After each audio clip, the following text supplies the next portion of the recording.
بسم اللہ الرحمن الرحیم الحمد للہ رب العالمین وصلی اللہ علی سیدنا محمد واہل بیتہ الطاہرین اللہم صل علی محمد وآل محمد۔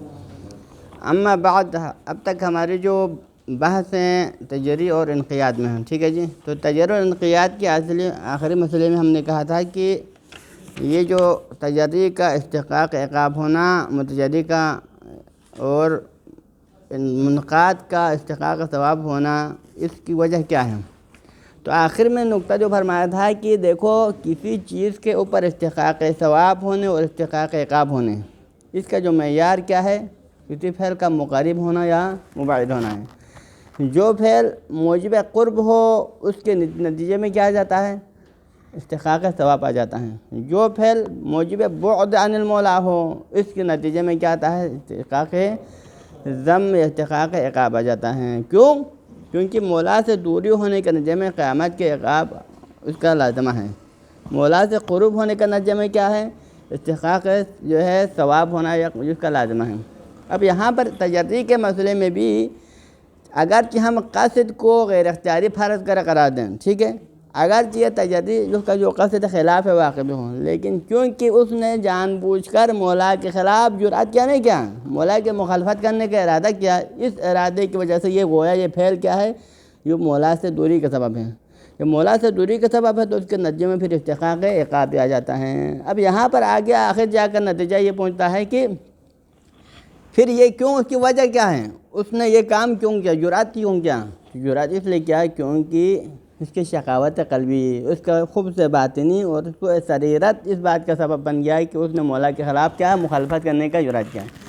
اب یہ سوء سریرے کی وجہ سے، خبث باطنی کی وجہ سے اور شقی القلبی کی وجہ سے ایسا کرتا ہے، تو پھر اب یہاں پر شقی کے لیے شقاوت قلبی اس کا کیا ہے؟ ذاتی ہے، ٹھیک ہے جی۔ ایک انسان جب شقی بنتا ہے تو پھر شقاوت اس کا یہ کیا ہے؟ لازمہ ذاتی ہے، اس کا کیا ذاتیات میں شامل ہے۔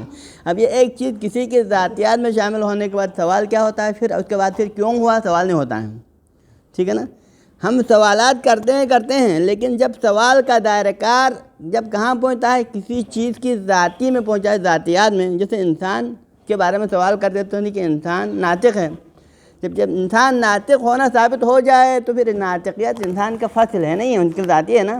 پھر ہم سوال نہیں کر سکتے کہ انسان ناطق کیوں ہے، انسان ناطق کیوں ہے، حمار ناحق کیوں ہے، مثلا یہ ساری جدید سوالات قابل قبول، کیونکہ ذاتی کے بارے میں سوال نہیں کرتا ہے۔ کیونکہ جب ذاتی کسی ذات کا حصہ ہے تو پھر اس کے اندر ہوتا ہے، اگر وہ نہ ہو تو پھر ذات ہی نہیں رہے گا نا۔ یہ کل ہم نے آخری پوائنٹ میں بتایا تھا۔ تو اب یہ جب سوال کیا تو اس کے نتیجے میں پھر کوئی اشکال آ جاتا ہے، آتا نہیں آتا اشکال؟ آپ لوگوں کے ذہن میں بھی شاید اشکال آتا ہے، اور کوئی بھی یہ سوال کر سکتا ہے کہ جب اگر جیسا کہ بعض روایات سے ثابت ہے کہ سعید سعید فی بطن امہ، جو سعید ہوتا ہے وہ اپنے ماں کے پیٹ سے ہی سعید ہوتا ہے۔ وہ شقی فی بطن امہ، جو شقی ہوتا ہے وہ ماں کے پیٹ سے پیدا ہوتے وقت ہی وہ کیا ہوتا ہے؟ شقی ہوتا ہے۔ اب یہ روایت، تو ان چیزوں کے نتیجے میں پھر ایک سوال آتا ہے۔ وہ سوال کیا آتا ہے؟ ان قلتا یہ سوال ہے، اشکال، یہ سوال اور حقیقت میں اشکال ہے۔ وہ کیا ہے؟ علی ھذا، اس کے مطابق، اس بات کے مطابق، کس بات کے مطابق؟ کہ شقاوت کسی شخص کی ملازمہ ذاتیات میں شامل ہے اور اس کو اس کی ذات سے جدا نہیں کر سکتا ہے۔ سعادت بھی کسی شخص کی ذات کا حصہ بننے کے بعد اس کو اس سے جدا نہیں کر سکتا ہے، کیونکہ یہ ذاتی ہے، ذاتی کو ذات سے الگ نہیں کر سکتا ہے۔ تو پھر فلا فائدۃ فی بعث الرسول، تو پھر انبیاء آنے کا فائدہ ہوا؟ انبیاء کیوں آئے؟ انبیاء آنے کا مقصد کیا ہے؟ لوگوں کی ہدایت کے لیے، لوگوں کو گمراہی سے نکال کر ہدایت کے راستے میں لانے کے لیے۔ تو اب یہاں پر ہم نے کیا بتایا؟ گمراہ لوگ اس کی وجود میں کیا ہیں؟ شقاوت ہیں، تب جا کے گمراہی کے راستے میں ہوا، تو پھر اب اس کی ہدایت پہ آنے کا چانس تو نہیں ہوا نا۔ اور جو پہلے سے ہدایت یافتہ لوگ ہیں وہ تو ہدایت کے راستے پر ہیں، ان کو ہدایت کا نہ تحصیل حاصل ہے، نہیں ہے۔ تو پھر انبیاء کے آنے کا کوئی فائدہ ہوا نہیں ہوا؟ انبیاء کا نازل کرنا تو فائدہ نہیں ہوا۔ انبیاء ہدایت کے لائے تھے، لیکن جو ہدایت یافتہ ہے وہ پہلے سے ہدایت یافتہ ہے، جو ہدایت یافتہ نہیں ہے ان کو ہدایت ہونا ممکن نہیں ہے۔ تو یہ تو لہذا فلا فائدۃ فی بعث الرسول، پھر رسول کے مبعوث کرنے کا بھی کوئی فائدہ نہیں رہے گا، ٹھیک ہے۔ وانزال الکتب، اور کتابیں نازل کرنے، قرآنی کتاب خدا کی طرف سے صحیفہ نازل کرنے کا بھی کوئی فائدہ نہیں رہے گا، کیونکہ صحیفہ کیوں نازل ہوتا ہے؟ پھر انسان کی ہدایت کے لیے ہیں، ٹھیک۔ والوعظ والانذار، اور وعظ و انذار کرنا، جیسے کہ خدا نے متعدد جگہوں پر کہا ہے کہ وعظ، لوگوں کو وعظ کرے، نصیحت کرے۔ کیوں وعظ و نصیحت کریں؟ کیونکہ جو گمراہ ہیں گمراہی سے نکل کے ہدایت کے راستے پہ آ جاتا ہے۔ تو گمراہ طبقہ اگر ہدایت پہ آنے والا نہیں ہے وہ شقی ہے، اور شقاوت اس کا ملازمہ ذاتی ہے، ہدایت کی طرف آنا اس کے لیے ممکن ہی نہیں رہے گا، تو پھر ان کو وعظ و نصیحت کرنے کا کوئی فائدہ ہوگا؟ کوئی فائدہ بھی لا فائدہ ہوگا۔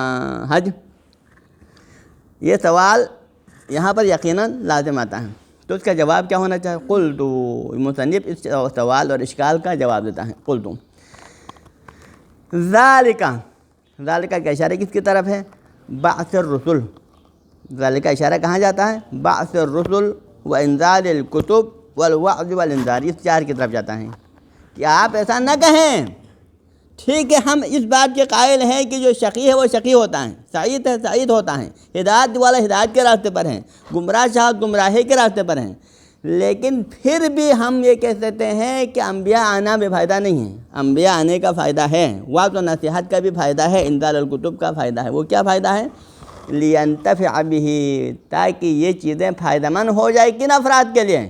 من حسنت سریرتہ، جن افراد کا سیرت پاک ہے۔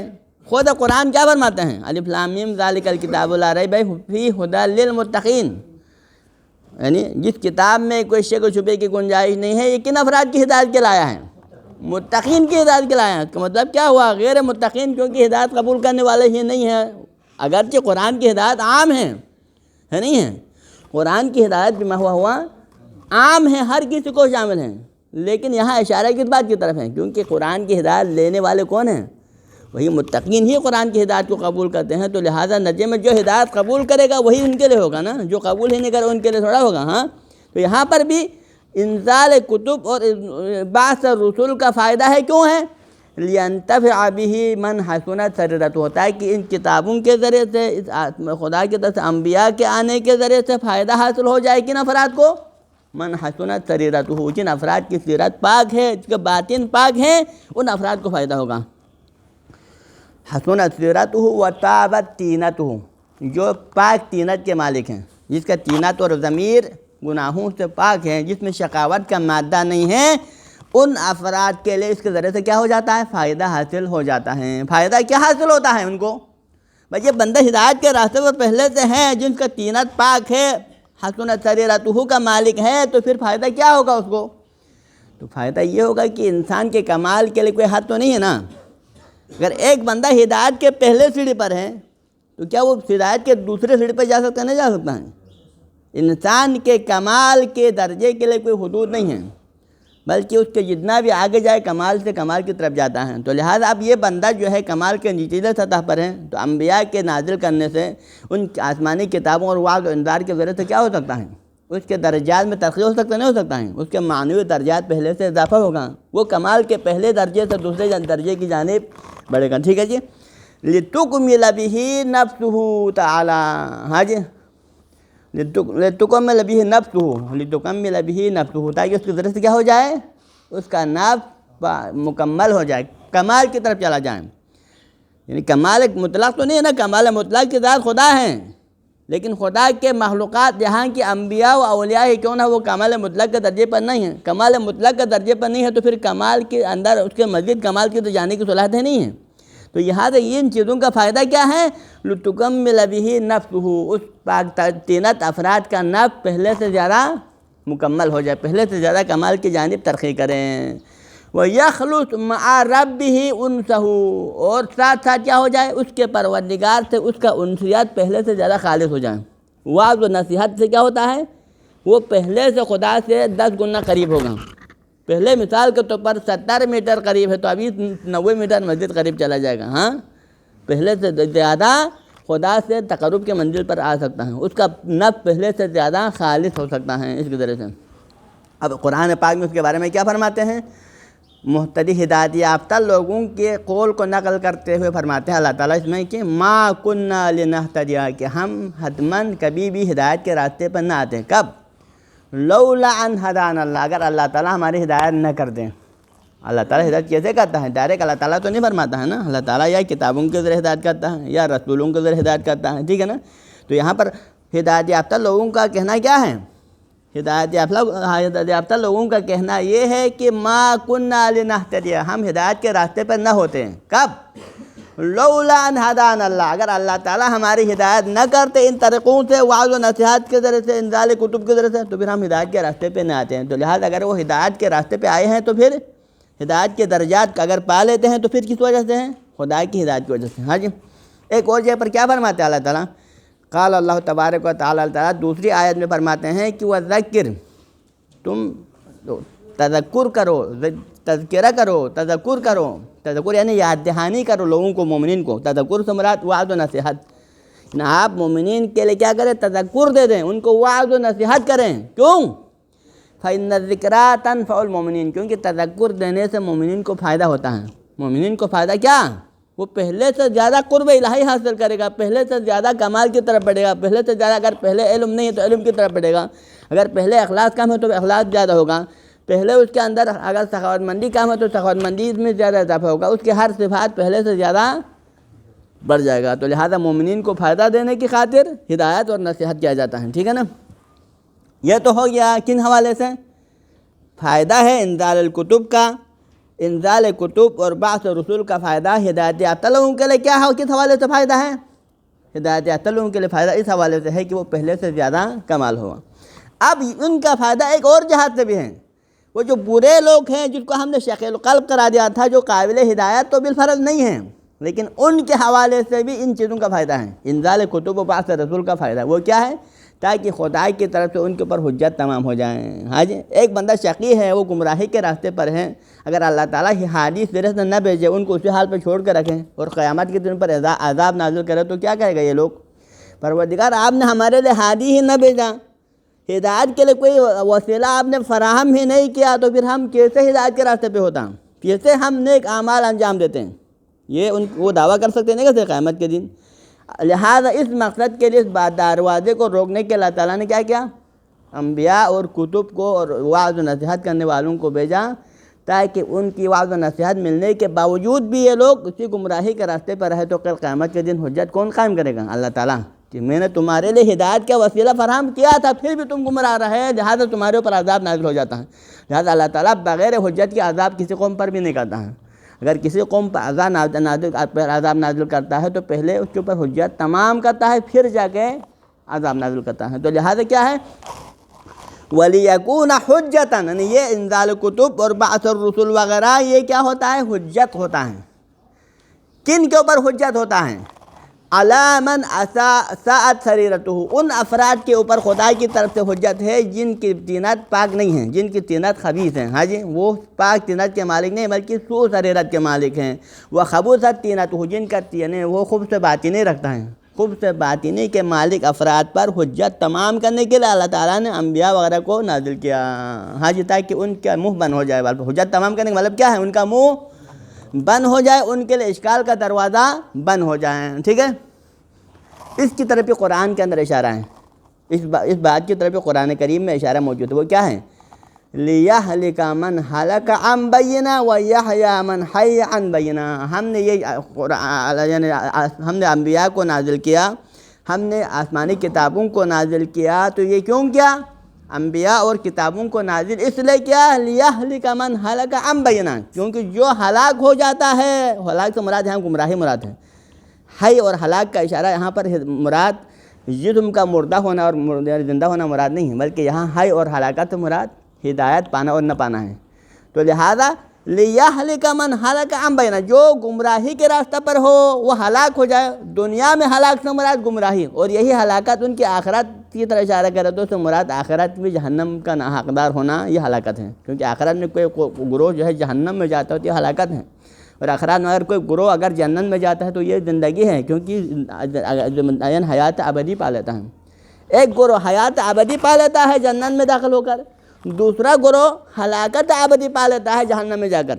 تو لہذا یہ افراد، ان کے لیے بھی خدا نے کتابیں اور آسمانی کتابیں اور انبیاء کو نازل کیا ہے، تاکہ لِيَهْلِكَ مَنْ هَلَكَ عَنْ بَيِّنَةٍ، جو ہلاک ہو جاتا ہے وہ بینہ کے ساتھ، وہ باقاعدہ حجت کے ساتھ ہلاک ہو جائیں۔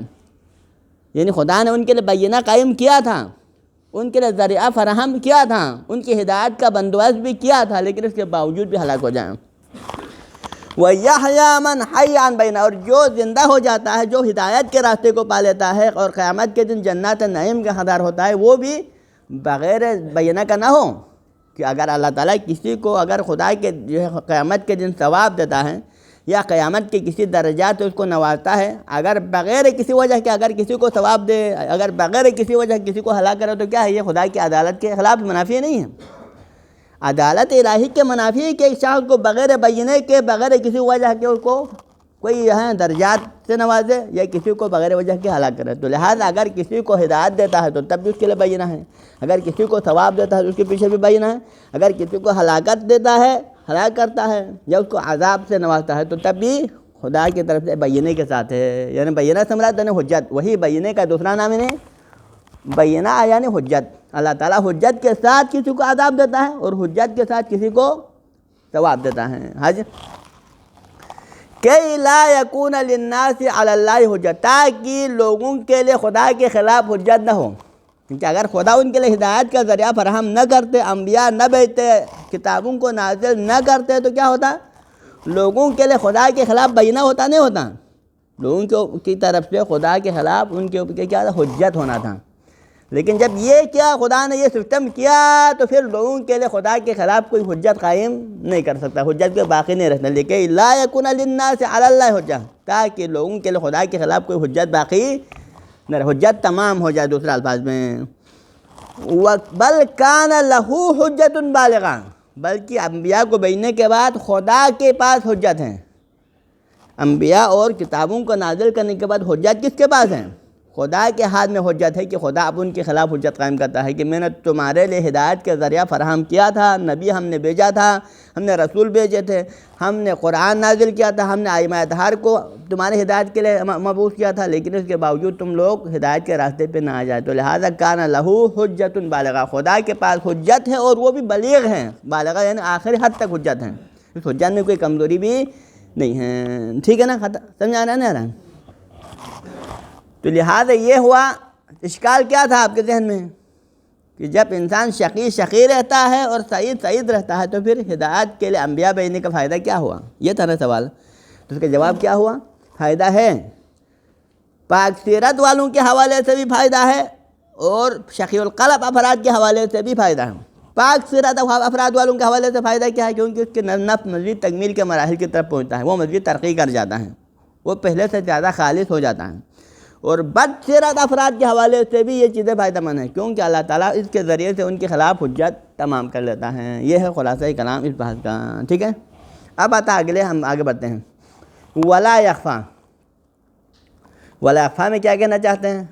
اس میں یہ کہنا چاہتے ہیں کہ آیا آپ نے جو یہ دعویٰ کیا دعویٰ کیا کہ انسان کے قصد کرنے کی وجہ سے تجری کے اندر انسان نے فقط قصد کیا تھا، اصل گناہ تو نہیں ہے، تجری میں گناہ نہیں کیا ہے؟ آپ نے ایک مائع کو پیا تھا، کس اعتقاد کے ساتھ؟ اس اعتقاد کے ساتھ کہ یہ شراب ہے، آپ کو 100% یقین تھا۔ اس مائع کو پیا، کس قصد سے پیا؟ شراب ہونے کی قصد سے پیا، لیکن بعد میں شراب نہیں تھا مثلاً، تو پھر شراب نہ ہونے کی وجہ سے حقیقت میں آپ نے شراب پیا ہے نہیں پیا ہے؟ آپ نے حقیقت میں شراب نہیں پیا ہے نا، لیکن فقط شراب پینے کا قصد کیا تھا نا۔ تو یہاں مصنف کا دعویٰ کیا ہے؟ اسی قصد کی وجہ سے، اسی تجری کی وجہ سے اس کے اوپر کیا آ جاتا ہے؟ عقاب آ جاتا ہے، اگرچہ گناہ واقعی انجام نہیں پایا ہے۔ تو یہ مصنف کا دعویٰ ہے، اور اس کے دلیل کے طور پر انہوں نے یہ ساری چیزیں بیان کیا تھا۔ تو ہم مصنف سے پوچھتے ہیں کہ آپ کے اس دعویٰ پر کہ فقط قصد کے اوپر بھی عقاب آ سکتا ہے، عقاب آنے کے لیے حتماً گناہ کا عملاً انجام دینا ضروری نہیں ہے، کیا اس مدعا کے اوپر کوئی دلیل ہے آپ کے پاس یا نہیں ہے؟ یہ سوال ہے۔ ٹھیک ہے، تو اس کا جواب دیتے مصنف، اس کا جواب دیتے ہیں ولا یخفا، اس بعد میں یہ بات مخفی نہ رہے، یہ بات مخفی نہ رہے کہ ان فی الآیات والروایات، پہلے تو وجدان سے ہم نے ثابت کیا تھا، پہلی دلیل تو ہم نے وجدان کے طور پر دیا تھا، لیکن اس وجدان کے علاوہ یہ دلیل دوسرا ہے۔ ٹھیک ہے جی، ان فی الآیات والروایات، آیات کے اندر بھی اور روایات کے اندر بھی موجود ہے، کیا موجود ہے ان کے اندر؟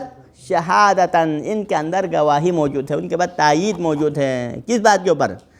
علی صحت ما حکم بھی، ہاں علی صحت، صحیح ہونے پر، کس بات کے صحیح ہونے پر؟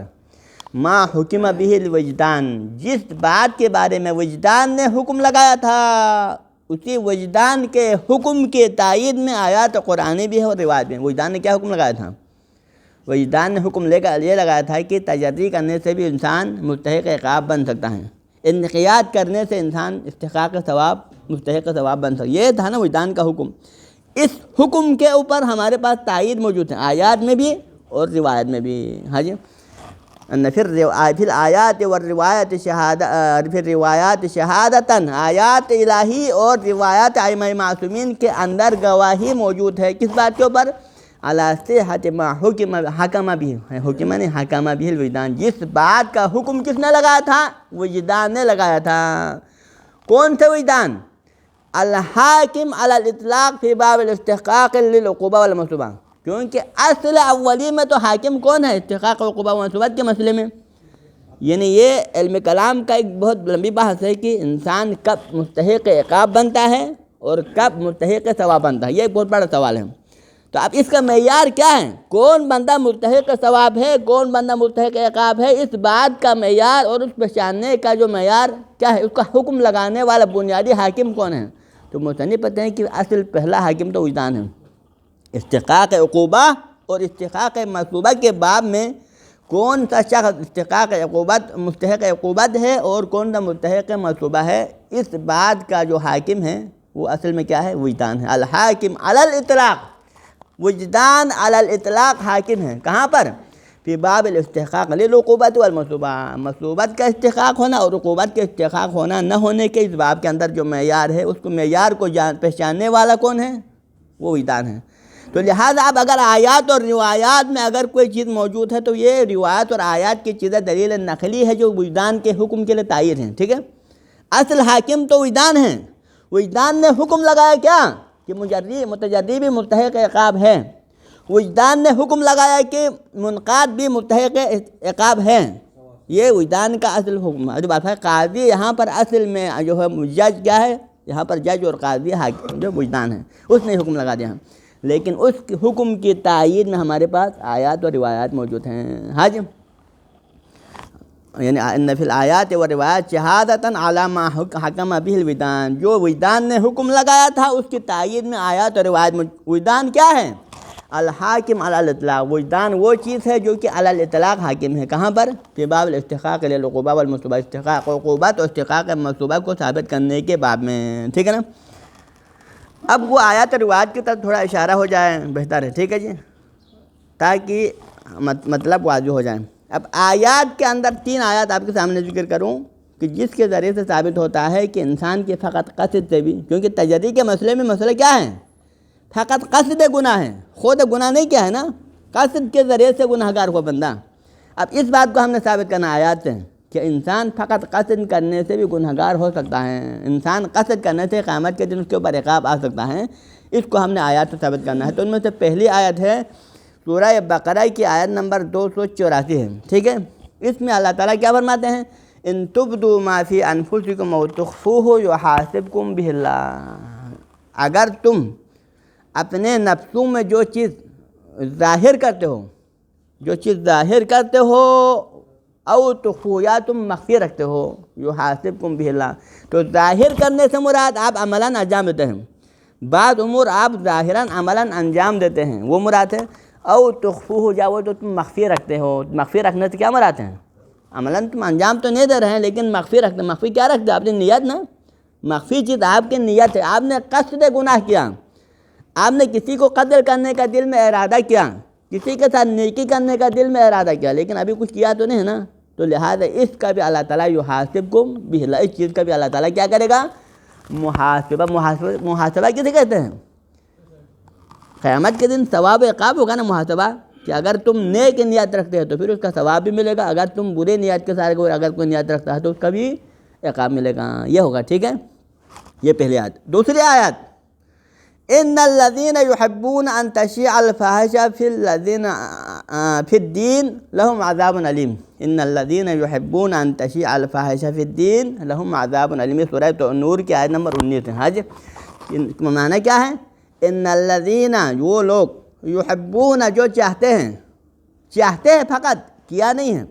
ان تشیع الفاحشہ فی الدین، دین میں یعنی غلط چیزوں کے پھیلانے کو، مثلا غنا وغیرہ ہیں، لہو و لعب وغیرہ جو کہ فاحشہ فی الدین ہیں، مثلا کے طور پر حاجی، مثال کے طور پر فواحش کسی کہتے ہیں، جو جنسی بے رحروی وغیرہ ہے، غنا وغیرہ، یہ ساری چیزیں، ان چیزوں کے تشیع، ان کے ترویج، تو جو لوگ ان کی ترویج کو دل سے چاہتے ہیں، مثلا فقط انہوں نے خود سے نہیں کیا تھا لیکن دوسرے کے عمل پر یہ راضی ہیں، یحبون، وہ دل سے چاہتے ہیں اور دل سے راضی ہے کہ یہ ہو جائے معاشرے میں، تو لہم عذاب علیم، ان کے قیامت کے دن کیا ہے؟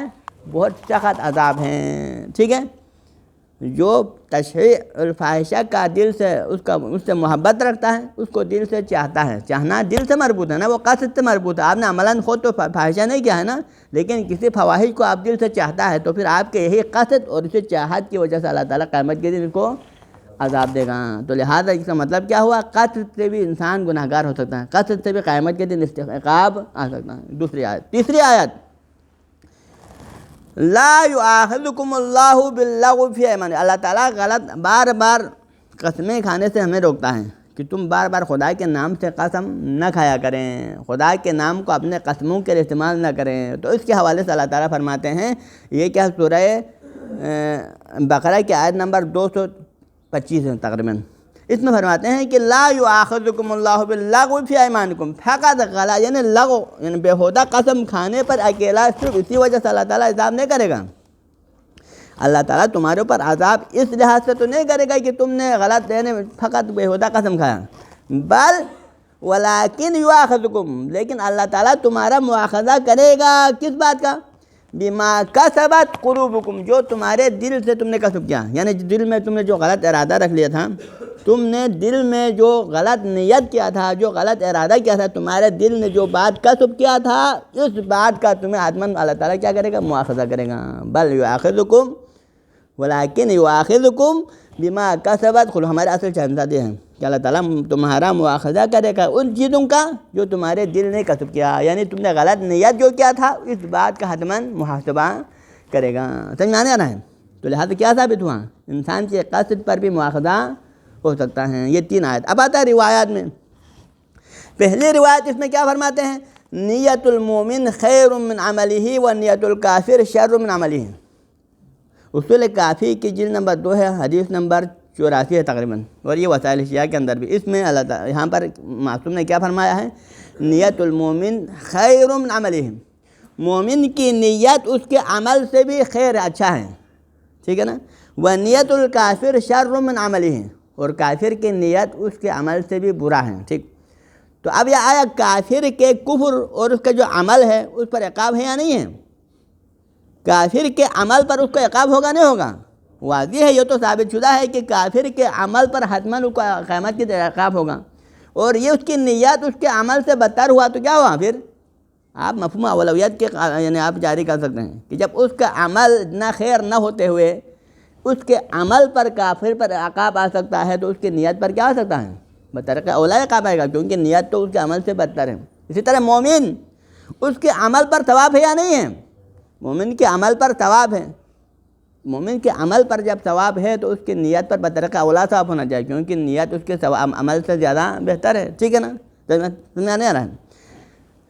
اگلی آیت ہے اور روایت ہے، وہ کیا ہے؟ وَإِنَّمَا يُحْشَرُ النَّاسُ عَلَىٰ نِيَّاتِهِمْ، لوگوں کو قیامت کے دن ان کے نیات کے مطابق محشور کیا جائے گا، لوگوں کو ان کی نیات کے مطابق قیامت کے دن محشور کیا جائے گا۔ ان خیراً فخیرٌ و ان شرًا فشرٌ، اگر ان کی جو نیت اگر خیر ہے تو پھر ثواب بھی خیر ملے گا اس کو، اگر نیت شر ہے تو ثواب بھی غلط ملے گا۔ یہ سمجھ رہا ہے؟ تو لہٰذا ان کو محشور کیا جائے گا نیت کے مطابق، تو لہٰذا ثواب و عقاب کس پر مطابق آئے گا؟ ان کے نیک نیت ہے تو ثواب، اگر بری نیت ہو تو اس کا عقاب۔ اب یہاں پر مسئلہ واضح ہے، اس میں مزید کہنے کی ضرورت نہیں، ٹھیک ہے۔ اس کے بعد تیسری جو روایت ہے وہ کیا فرماتے ہیں؟ یہاں پر فرماتے ہیں کہ یہاں پر معصوم سے سوال کیا، کسی بندے نے معصوم سے سوال کیا، کس حوالے سے سوال کیا کہ دیکھو قرآن کے اندر ایک گروہ کے بارے میں فرماتے ہیں کہ جنت کے بارے میں فرماتے ہیں کہ خالدین فیہا، جنت کے نعمات کے بارے میں کہتے ہیں کہ مومنوں کو مخلصین کو اللہ تعالیٰ جنت سے نوازے گا اور وہ خالدین فیہا، جنت میں ہمیشہ ہمیشہ کے لیے رہیں گے، ٹھیک۔ اور کافروں کے بارے میں اللہ تعالیٰ کیا فرماتے ہیں کہ وہ جہنم ان کا حقدار، وہ لوگ جہنم کا حقدار ہے، وہ جہنم میں ان کو ڈالے جائیں گے اور وہ جہنم میں خالدین فیہا، ہمیشہ ہمیشہ کے لیے جہنم میں رہیں گے۔ ٹھیک، تو یہاں پر سوال آتا ہے کہ دنیا میں اس نے گناہ تو محدود مدت کے لیے کیا تھا، وہ دنیا میں رہے 50 سال 40 سال 30 سال وہاں گناہ کیا، لیکن اب اسی مختصر گناہ کی وجہ سے قیامت کے دن ہمیشہ ہمیشہ کے لیے اس کو جہنم میں جلایا جائے، کیا یہ معقول ہے؟ ایک بندہ ثوابگار بھی دنیا میں محدود مدت کے لیے اچھا کام کیا تھا نا، ہمیشہ کے لیے اچھا کام نہیں کیا تھا، 50 سال 70 سال 80 سال تک اس نے نیک عمل کیا، اس کے بعد پھر دنیا سے چلا گیا، لیکن وہ جنت میں ہمیشہ ہمیشہ رہیں، تو یہ کیوں، اس کی وجہ کیا ہے؟ تو اس کے معصوم نے اس کے جواب میں کیا فرمایا؟ معصوم نے اس کے جواب میں یہ فرمایا کہ یہ ان کے جو ہے نیت کی وجہ سے ہیں۔ کیوں؟ کیونکہ اگر کافر کو اگر خداوند تعالیٰ ہمیشہ کے لیے زندگی دیتا، حیات ابدی بھی دیتا، تو ان کی نیت کیا تھا؟ ابھی اس نے فرض کرے 50 سال تک فلان کافر نے غلط کام کیا اور اس کے بعد پھر وہ دنیا سے ختم چلا گیا مثلا، لیکن اگر یہی کافر 50 سال سے آگے مثال اس کو 1000 سال زندگی دیا جاتا، تو پھر اس کا ارادہ کیا تھا؟ 1000 سال تک میں نے اسی برے عمل کو انجام دینا ہے، اس کا نیت یہ تھا کہ ہمیشہ ہمیشہ کے لیے اسی سسٹم کے تحت چلنا ہے، تو اس نیت کی وجہ سے وہ ہمیشہ خالدین فیہا جہنم میں ہمیشہ کے لیے رہیں گے۔ اب اس کے مقابلے میں جو مومنین ہیں نیک عمل تو پھر 30 سال 40 سال 50 سال کیا ہے، لیکن اس کا نیت کیا ہے؟ اگر خدا مجھے ہمیشہ کے لیے زندہ رکھے تو تب بھی اسی نیک عمل کو میں نے آگے انجام دینا تھا، آگے انجام دیتا رہوں گا، یہ اس کا نیت ہے۔ اس کی نیت کی وجہ سے اللہ تعالیٰ اس کو کیا کرتا ہے؟ قیامت کے دن جنت میں ہمیشہ کے لیے رکھے گا، یہ ہے اس کی نیت کی وجہ سے خالدین فیہا ہے، وإلا عمل تو محدود ہے تو اس کا ثواب بھی محدود ملنا چاہیے، سمجھ آ رہا ہے نا؟ یہ ہے ختم۔ اب اس کے بعد آخری جو روایت اس میں جو ہے ایک روایت آیا ہے کہ اس میں معصوم فرماتے ہیں اذا التقى المسلمان بسیفہما، اگر دو مسلمان اپنے تلوار سے آپس میں ٹکرائے، تلوار کے ساتھ ایک دوسرے کے ساتھ مقابلہ کرے، تو فالقاتل والمقتول فی النار، تو پھر معصوم نے کیا فرمایا؟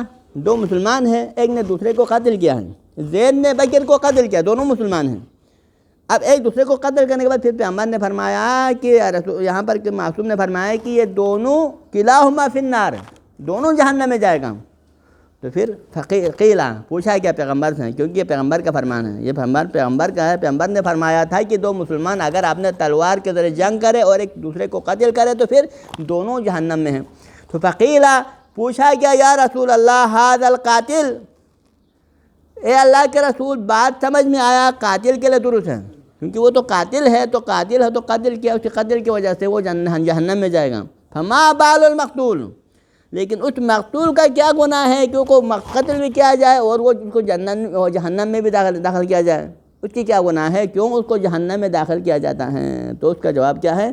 لأنہ اراد قتل صاحبہ، اس لیے مقتول کو بھی جہنم میں داخل کیا جائے گا، کیونکہ اگر وہ اس کو اگر تسلط ہوتا تو کیا ہونا تھا؟ اس نے پہل کیا، یہ قاتل بن گیا نا، اگر ایک لمحے کے لیے اگر وہ پہل کرتے تو کیا بننا تھا؟ وہ قاتل بننا تھا، کیونکہ وہ بھی اس کو قتل کرنے کا ارادہ رکھتا تھا، لیکن اس سے پہلے اس نے اس کو قتل کیا، تو لہٰذا اس کی اسی بری نیت کی وجہ سے وہ بھی، ایک نے قتل کیا ہے، خود پھیل کیوں تو جہنمی، دوسرے نے پھیل تو نہیں کیا ہے لیکن نیت قتل کیا ہے، تو اس وجہ سے وہ بھی جہنمی ہیں۔ تو لہٰذا ان تمام آیات اور روایت کا خلاصہ کیا ملا؟ ان کے مجموعاً نتیجہ جو ملا ہے کہ انسان کی نیت اور قصد سے بھی کیا ہو سکتا ہے؟ ثواب عقاب آ سکتا ہے، تو پھر متجدی کے تجدید سے ثواب اور عقاب، تجدید کی وجہ سے عقاب بھی آ سکتا ہے اور منقاد کے انقیاد کی وجہ سے ثواب بھی مل سکتا ہے۔ ٹھیک ہے، وصلی اللہ علی سیدنا محمد و اہل بیتہ الطاہرین۔